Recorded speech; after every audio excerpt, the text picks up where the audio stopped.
As Vicky says, someone who's been calling for regular in-house sittings is Andrew Scheer. Conservative leader made headlines this week saying that he was no longer going to renounce his U.S. citizenship. We saw the firestorm, we saw the debate, we saw his defenses, but do we think that this could hurt the party long term? He's there until the end of August anyway, and the Conservative brand overall. Let's look at the potential damage that this has done. Susan, do you want to start us off? Yeah, I'm not sure how long the damage will last, but there's no question that he's hurting the Conservative brand.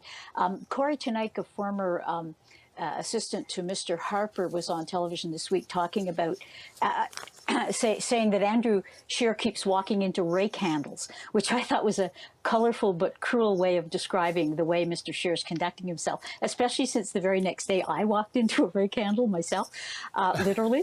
Anyway, you know, and this is to get back to the important issues that Tasha was mentioning. Scheer is still got does an hour or so of television every morning, critiquing whatever the government's doing. And the quality of those critiques, I think, have been abysmal.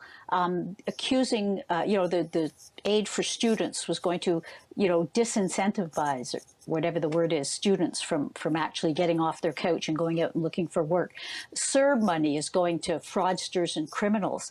The government's ban on military assault-style weapons was an attack on farmers, and he's probably maybe thinking of the Second Amendment, which in his other country is the right to bear arms. It doesn't exist in Canada. I just think it's been one sort of tone-deaf gaffe after another from him. Even the virtual settings, some Conservatives MPs were chasing the Prime Minister over the Harrington Lake renovations, which is completely out of the Prime Minister's hands. It's responsibility of the National Capital Commission. It's, you can criticize for sure. It's just the pettiness, the ideological rigidity, the lack of empathy that he expresses that I think is damaging the Conservative brand right now. I just think Scheer is the worst possible salesperson for more exposure for Parliament. A lot of adjectives there. John, care to address any of them? Yeah, there are two things. First of all, there is Andrew Scheer. He is a liability to the party. He lost an election that he should have won. The Conservatives should have won last October's election. They did win the popular vote, but they failed to break through in suburban Ontario as they should have and as they could have, and they allowed a Liberal minority government to emerge. For that, Andrew Scheer was tossed as leader of the party. Probably it was a mistake to allow him to stay on as outgoing leader. He should have retired to the backbench, and some neutral member of Parliament could have taken on the role in the way that Ron Ambrose did after Stephen Harper left. But that didn't happen. So now it's just a case of every day that Andrew Scheer is there is a bad day for the Conservatives. It will end in August when a new leader is chosen, and that day cannot come too soon for the Conservative Party. There is a larger issue as well, and again, it's sort of inevitable. After all, opposition parties are not in a happy place right now during this crisis. Whatever province you're in, name the actions of the leader of the official opposition in the last week that you can remember. You probably have difficulty doing it. But others have pointed out, and it is true, the Conservative Party is going to a place it should not be getting itself into, which is it is a party without any positive ideas. It is a party that is criticizing, that is attacking, that is condemning. But it is not a party that is saying, we stand for this, we promote this. We, as a conservative, as a libertarian party, have these offers, this approach that we believe can attack poverty, that we believe can provide a solution to climate change. Instead, it is just the party of doom, the party of negativity. And that has to change, especially under the new leader, or the Conservatives are going to lose the next election more badly than they lost the last one. Okay, we're a bit up against the clock here, but I do want to get Vicky and Tasha in. Vicky, what do you think? Yeah, I mean, I don't care about Andrew Scheer's citizenship issue. I do care that conservatives are not necessarily doing the job of being the official opposition. There are really important questions to be asked here. This week, the NDP asked a question around how much the federal government had been warned about the federal stockpile, and the government really pushed back against it, and it was really striking the way that they did. But the conservatives were not there on this question. They were not participating in this conversation. And Andrew Scheer, I've never empathized with him more because he is behaving like anytime I've ever been laid off from any media company, which is he has stopped caring, and it looks and feels like it. Okay, Tasha, your thought? I don't know if I go as far as that. I would say, though, that I go to the oppose and not propose problem because, for example, on the student aid and the CERB, instead of simply criticizing it, why didn't the Conservatives propose something such as a step-down measure? If you do find work, then you could still collect $500 instead of $1,250 or whatever it is a month for the students. Something that would incentivize people to work, as opposed to simply saying blanket, this is disincentivizing people. Find a way to make the program work for the exact purpose that it is designed, which is to replace income that would be lost. Not all these kids had jobs lined up. This is true. Some did, some didn't. But the point is, I think in general, the Conservatives suffer from this, this lack of proposing, but also misfiring. And the big questions Canadians want answered, and yes, they're answered at provincial level, some of them, like, why aren't there enough tests?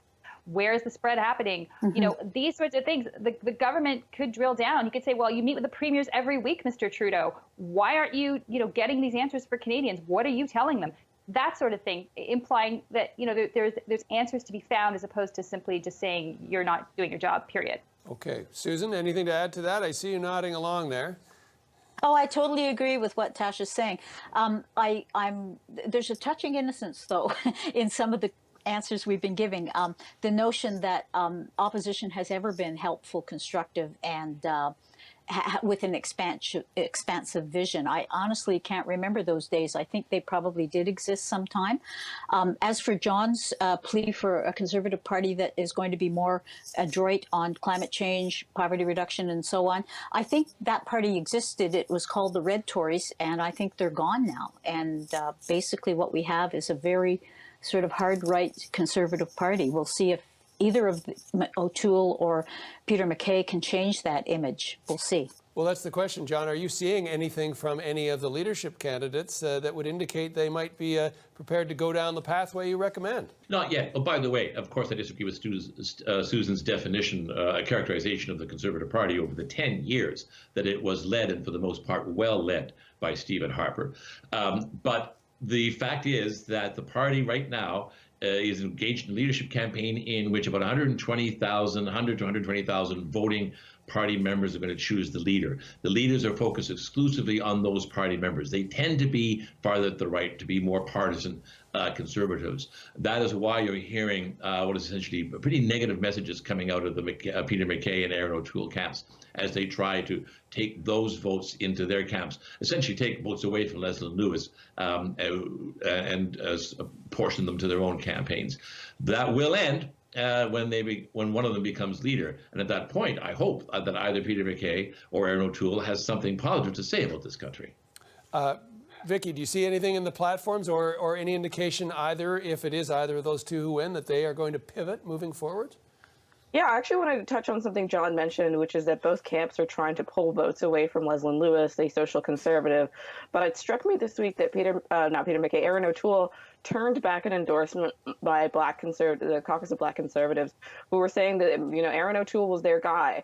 If there is a Conservative Party that is planning to move in a positive direction, I don't know that a leader who's going to turn back the support of Black conservatives, whether they are officially supporters of Leslyn Lewis or Black conservatives who are organizing as a collective, and say that he's not interested in that endorsement.